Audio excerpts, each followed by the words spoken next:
फिर हम देखते हैं रुखसाना गेसिन से कहती है कि मुझे तुम्हारी हेल्प की ज़रूरत है। इतना कहते हुए हम देखते हैं वो गेसिन को नीचे की तरफ पुल करने लगती है, पुश करने लगती है। गेसिन उससे कहता है कि क्या तुम्हें मेरी हेल्प की ज़रूरत है? रुखसाना कहती है कि हाँ, तुम्हें पता है ना, हम दोनों के बीच में चीज़ें काफ़ी लंबे समय से बहुत ही ज़्यादा पीसफुल हैं। तो जैसे कि तुम्हें पता है कि हम दोनों एक दूसरे के ऊपर ट्रस्ट नहीं करते हैं, तो मुझे यहाँ पर एक सेफ्टी डिवाइस को क्रिएट करने की ज़रूरत है, जिससे तुम मेरे ऊपर और मैं तुम्हारे ऊपर ट्रस्ट करने लगूँ। मैं यहाँ पर तुम्हारे साथ में कुछ करना चाहती हूँ, लेकिन मुझसे प्रॉमिस करो कि इसकी वजह से तुम मेरे ऊपर ना ही गुस्सा करोगे और ना ही मुझे हेट करोगे। इतना कहते हुए हम देखते हैं रुखसाना उसे कुछ ज़्यादा ही नीचे की तरफ पुश कर रही होती है।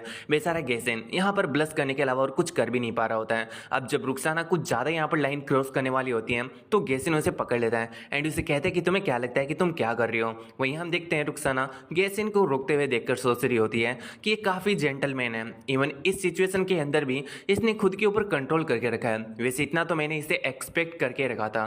फिर हम रुखसाना को देखते हैं जो कि गेसिन के चिक पे हाथ रखती है एंड कहती है कि मुझे माफ़ करो, लेकिन तुम्हें थोड़ा सा रिलैक्स हो जाना चाहिए। भले ही ये पेनफुल हो, लेकिन फिर भी मैं इसे काफ़ी जल्दी करूँगी। इतना कहते हुए हम देखते हैं जो रुखसाना होती है वो यहाँ पर गेसिन के नेक पर किस करने लगती है। उन दोनों का किस थोड़े समय के लिए ऐसे ही चलता है एंड हम रुखसाना को देखते हैं वो यहाँ पर किस करने के बाद में गेसिन को थैंक्स बोलती है उसके कोऑपरेशन के लिए। एंड हम देखते हैं यहाँ पर इस किस की वजह से बहुत सारी हिकिस क्रिएट हो चुकी होती है अपने गेसिन की गर्दन के ऊपर। फिर रुखसाना कहती है कि अभी के लिए मुझे लगता है कि इतना काफ़ी होगा। वैसे मुझे लगता है कि यहाँ पर जो रुखसाना है इसलिए यहाँ पर गेसिन को किस कर रही है ताकि यहाँ पर जो हाउस के अदर लोग हैं उन्हें पता चले कि जो रुखसाना है वो अपने न्यू टॉय के साथ में फिजिकली काफ़ी ज़्यादा क्लोज है, जिसकी वजह से कोई भी जो गेसिन है उसे यहाँ पर नुकसान पहुँचाने की हिम्मत नहीं कर सकेगा।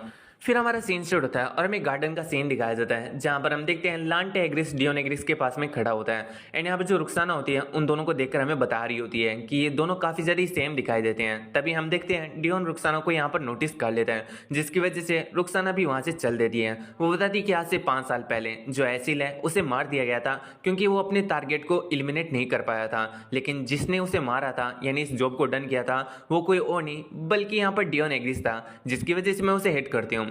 फिर रुखसाना कहती है कि एक और रीजन है जिसकी वजह से मैं डियोन से नफरत करती हूँ। फिर हमारा सीन शूट होता है और हमें पास्ट की कुछ मेमोरीज को दिखाया जाता है जहाँ पर डियोन रुखसाना से कह रहा होता है कि अगर तुम ये चीज़ नहीं करना चाहती हो तो ये चीज़ मत करो। एंड हम देखते हैं इस चीज़ की वजह से जो रुखसाना होता है उसे काफ़ी गुस्सा आ जाता है। वहीं वो हमें बताती है कि वो इसलिए यहाँ पर डियोन से हेट करती है क्योंकि जो डियोन है उसने उसकी वीक साइड को देख के रखा है जो कि किसी और ने नहीं देख के रखा।